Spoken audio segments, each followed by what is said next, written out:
Let's work with decimal quotients when dividing with whole numbers. We have this problem 3 divided by 4, and we're going to use division to figure out what this... Here we have 3 divided by 4, and we will use division to go ahead and figure out what the decimal quotient is going to be. This is what we're dividing by, the 4, and the 3 is what we're dividing. So if we set that up, we have a 3 here, and we have a 4 here. 4 cannot go into 3. 4 cannot go into 3. And then so at that point, we're going to go ahead and add a 0 here. And to add a 0 after the decimal point, 3.0 is equivalent to 3 that we had written before. And then we can actually divide. Where our answer goes in the typical spot for our answer, 7 times 4 is 28. 30 minus 28 is 2. And at this point, we continue to add another 0 inside of our dividend here. And so we can bring that down until it stops or until we have enough places, as the case may be. So in some instances, you have what are called repeating decimals. As we study right now, the problems that you're going to be given, you will not have repeating decimals, so you'll be fine.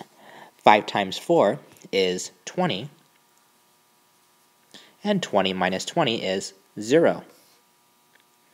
At that point, we count up decimal places. We've got 1 and 2, and then so we have 1 and 2 here as well.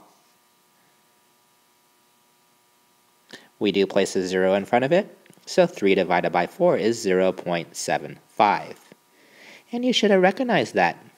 3/4 is 0.75. 3 divided by 4. 14 divided by 8 might not be as easy for you to see as to what it's going to be. So we put 14 here, and we're dividing it by 8. 8 goes into 14 one whole time. So now I have a ones place in my number. 1 times 8 is 8. And 14 minus 8 is 6. You'll notice that I was very careful about where it is that I placed the 1, where it is that it was lined up. Since I still have something that I'm trying to divide, I can add a 0 here instead of our dividend. Bringing our 0 straight down, we have 60.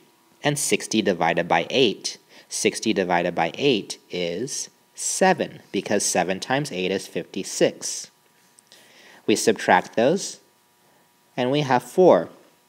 I'll write another 0 here inside of our number that we were dividing. 14.00 is still the same as 14 that we had originally, and I will bring it down. 40 divided by 8 is 5. 5 times 8 is 40, and 40 minus 40 is 0. And then so I am done. My decimal point does come straight up. Where it is, I have 2 decimal places here. That's why I have 2 decimal places inside of my answer. 1.75. And I'll write that answer in green right here. It's time for you to try. Copy down the problem and write your solution as a decimal number. Hit pause. 5 cannot go into 4. 5 can go into 41, 8 whole times. 8 times 5 is 40, and 41 minus 40 is 1. I'll put a 0 inside of the dividend here, and I will remember to put that decimal point, otherwise I would have changed the answer completely. I bring that down.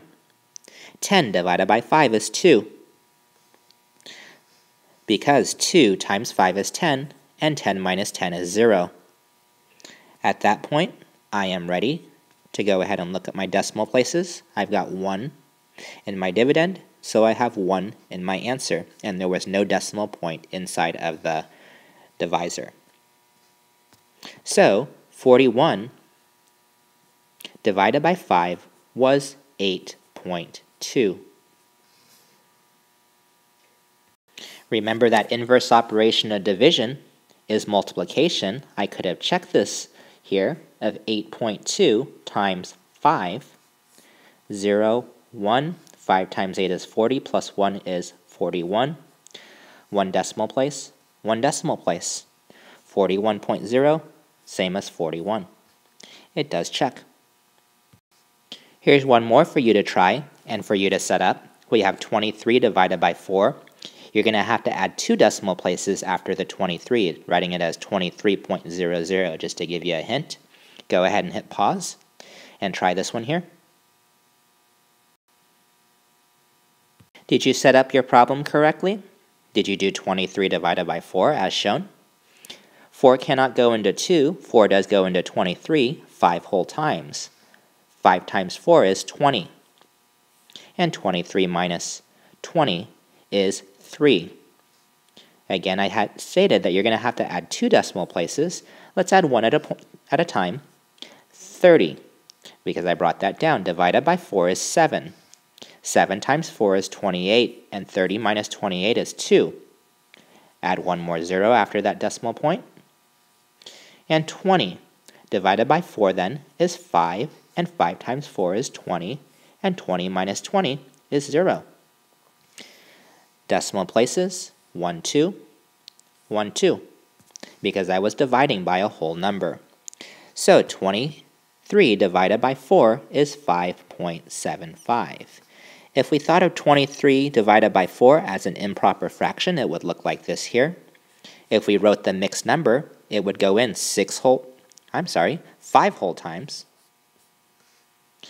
with a remainder of 3. So it would be 5 3/4. And 5 3/4 does equal 5.75. Here I have 29 divided by 5, and we're reviewing. Where's the divisor? Point at the divisor. It's what we're dividing by. We're dividing by 5, right? Where would the divisor go for this division problem? Right here. And in here we write 29. 5 cannot go into 2. 5 can go into 29. How many times? 5 times, because 5 times 5 is 25. I subtract those two numbers, and I'm at this step right here. What do I need to do next? Did you say add a 0 for the dividend? Hope you did. And then we would do what?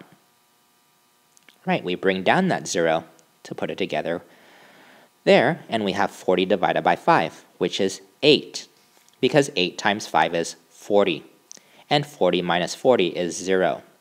Do I have to add any more zeros? Nope, I don't. I could if I needed to.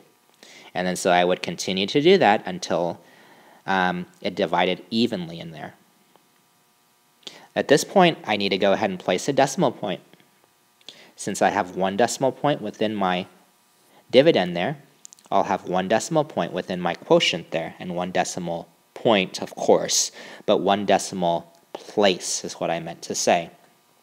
So 29 divided by 5 is 5 8/10. 5 8/10. So I write 5.8 there. And that's our decimal number. That's how you divide and express that quotient as a decimal.